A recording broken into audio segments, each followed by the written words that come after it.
Greetings to my YouTube followers. This is John Demokis, half man, half cichlid. I'm going to address one of the great, what I consider to be the great innovations for me in my aquarium keeping over the last 5 years. And that's essentially eliminating the vast majority of the substrate from my largest aquariums. Doing this, I've been able to eliminate vacuuming, which, as you can imagine, is a very pain in the butt when you have an aquarium that's 3 feet deep. It frees up a lot of space. In this 500-gallon aquarium, I calculate that my fish have somewhere between 50 and 75 gallons of extra swimming space.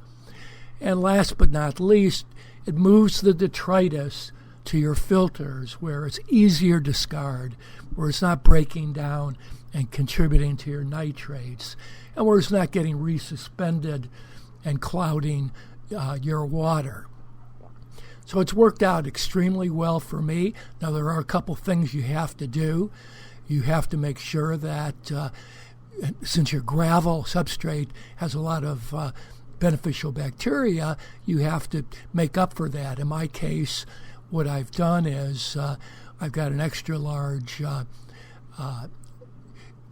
exterior hydroponic bed here that sucks up the nitrates, and I also have a 110-gallon sump that compensate for the loss of the substrate.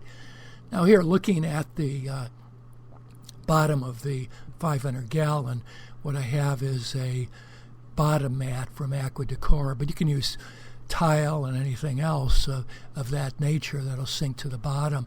I've also thrown some stones on the bottom to make it look more natural and feel more natural for the fish. And if you move to the right in the aquarium, you can see I did leave a patch of substrate for my Rostratus, Cybochromis rostratus, so that they have a little bit of bottom to dig around in. Now I'm going to switch now and give you a shot of how I keep the detritus suspended and sucked out and into my sump and aquaponic grow bed. You can see there's a power head. It's pumping about 2,500 gallons per hour, which keeps any detritus from falling in the bottom.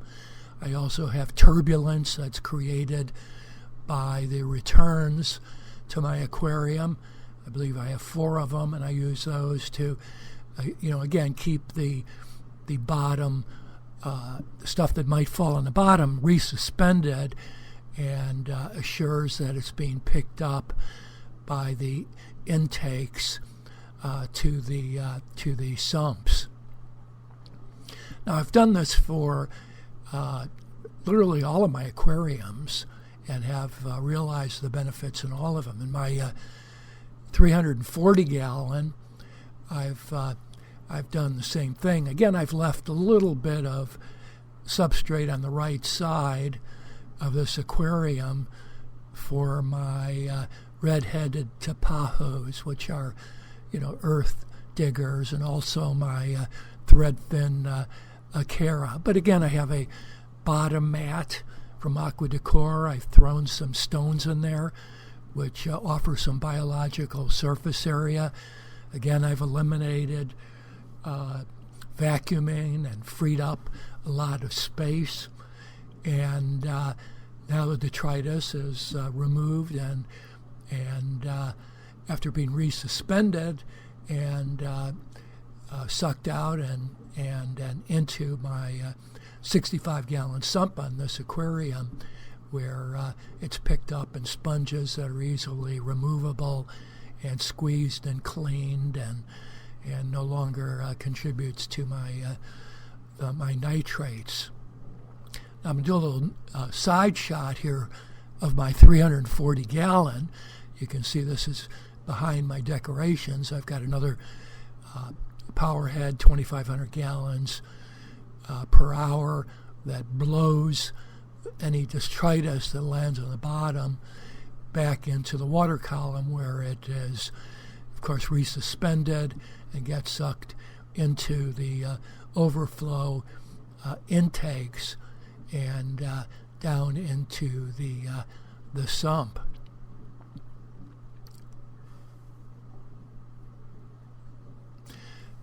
Now you might think, well, what about plants?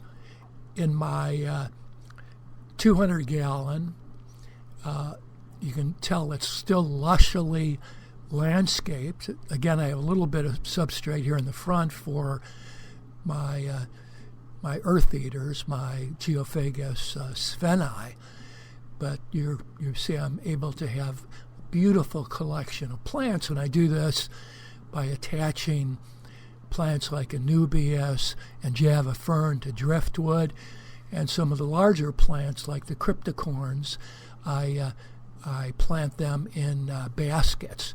Now you can arrange the plants so that the baskets are essentially invisible.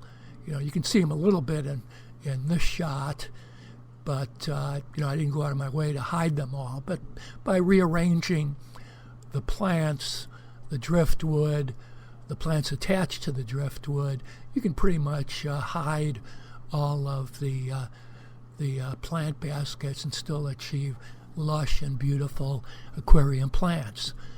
Hope you learned some tips here. I'm loving it. It's one of my favorite enhancements to my aquariums. Thank you.